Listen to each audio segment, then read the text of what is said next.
السلام علیکم ورحمۃ اللہ وبرکاتہ۔ ایک مرتبہ میرے ساتھ میرے چینل سے کلمہ طیبہ لا الہ الا اللہ محمد الرسول اللہ اور ایک مرتبہ درود پاک صلی اللہ علیہ وسلم پڑھ لے۔ آج جس موضوع کو لے کر آپ کے سامنے حاضر ہوا ہوں وہ بہت ہی اہم ہے۔ بعض ایسے بھی گناہ ہیں جو کبیرہ گناہ ہیں، لیکن اس گناہ کو لوگ کبھی گناہ سمجھتے ہی نہیں ہیں، اور اچھے خاصے پڑھے سمجھدار لوگ جن کا تعلق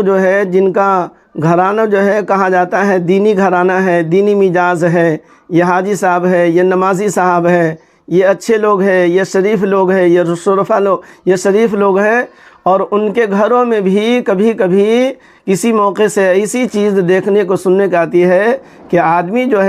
اس چیز کو گناہ سمجھتا بھی نہیں ہے، اور گناہ نہ سمجھنے کی وجہ سے دھڑلے سے آدمی اس کام کو کر رہا ہے، اور کبھی گناہ بھی آدمی نہیں سمجھتا ہے جبکہ وہ کبیرہ گناہ ہے۔ ان گناہوں میں سے ایک کبیرہ گناہ یہ ہے آتش بازی، یعنی پٹاخے چھوڑنا اور راکٹ چھوڑنا، اور اسی طریقے سے بم وغیرہ چھوڑنا اور پھلجری وغیرہ چھوڑنا، یہ ساری چیزیں جو اسی میں آتی ہیں۔ تو خاص طور سے دیوالی کے موقع سے، اور اسی طریقے سے دیوالی اور چھٹ وغیرہ کے موقع سے، دیوالی سے چند دن پہلے یا اسی طریقے سے چھٹ وغیرہ ہو جانے کے چند دنوں کے بعد تک کہ یہ سلسلہ رہتا ہے۔ مسلم گھرانوں کے اندر بھی، مسلم محلے کے اندر بھی، ایمان والوں کا محلہ ہے، مسلمان کا محلہ ہے، اور وہاں مسلمان یا تو بہت سارے ایسے گھر والے ہوتے ہیں خود وہ اپنے بچوں کو پٹاخے خرید کے لا کے دیتے ہیں، دھڑلے سے اپنی آنگن میں، اپنے چھتوں پر اور اپنے گھروں کے سامنے، اپنی گلیوں میں بچے چھوڑتے نظر آتے ہیں۔ کوئی شخص منع، خود لا کر کے دینے والا تو خود منع کیوں کرے گا، اور بچے دھڑلے سے اس کام کو کرتے ہیں، جبکہ یہ کبیرہ گناہ ہے۔ ٹھیک ہے، آپ کہتے ہیں کہ ہم نے کوئی حرام اور غلط طریقے سے ہم نے پیسہ تو نہیں لایا، ٹھیک ہے آپ کا پیسہ صحیح ہے، لیکن آپ اس کا استعمال جو کر رہے ہیں، اس پیسہ کو خرچ جو کر رہے ہیں، یہ غلط طریقے سے کر رہے ہیں۔ اس طرح سے پیسے خرچ کرنا یہ بھی حرام ہے، اور اس کو قرآن کریم میں اللہ تبارک و تعالیٰ نے فرمایا وَلَا تُبَذِّرْ تَبْذِيرًا، اور پھر اللہ تبارک و تعالیٰ نے اسی آیت کریمہ کے آگے اللہ نے فرمایا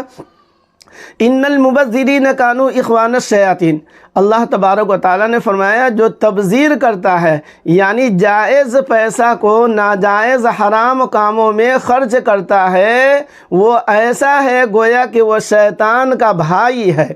شیطان کا بھائی اللہ تبارک و تعالیٰ نے ہم کو اللہ نے کہہ دیا ہے کہ جو لوگ اس طرح کا کام کرتے ہیں، یعنی معصیت اور گناہ کے کاموں میں پیسہ خرچ کرتے ہیں، وہ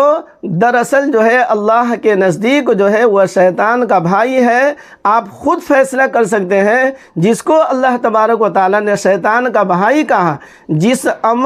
جس کام کے کرنے والے کو اللہ نے، تبذیر کرنے والے کو اللہ نے، تبذیر والے کو اللہ نے فرمایا وہ شیاطین کے بھائی ہے، شیطان کے بھائی ہے۔ آپ یہ خود سوچ سکتے ہیں کہ پھر آپ کا ہمارا کہاں حشر ہوگا۔ اس لیے اس کو بھی گناہ آپ سمجھے، کبیرہ گناہ سمجھے۔ آپ اپنے بچوں کو ایسی چیزوں سے دور رکھیں، آپ خود بھی لا کر کے نہ دیں۔ اگر آپ کے بچے خود خرید کے لے کر کے آتے ہیں، کہیں دیکھ رہے گھر میں رکھا ہوا ہے، یا اسی طریقے سے آپ نے بم وغیرہ اور پٹاخے وغیرہ چھوڑتے آپ نے دیکھ لیا ہے، تو آپ کو خود چاہیے کہ فکر ہونی چاہیے کہ میرا بچہ یہ کام نہ کرے۔ اگر بچہ آپ کا اس طرح کی حرکتیں کر رہا ہے تو آپ کے لیے ضروری ہے کہ آپ اپنے بچے کو سمجھائیں، اور اس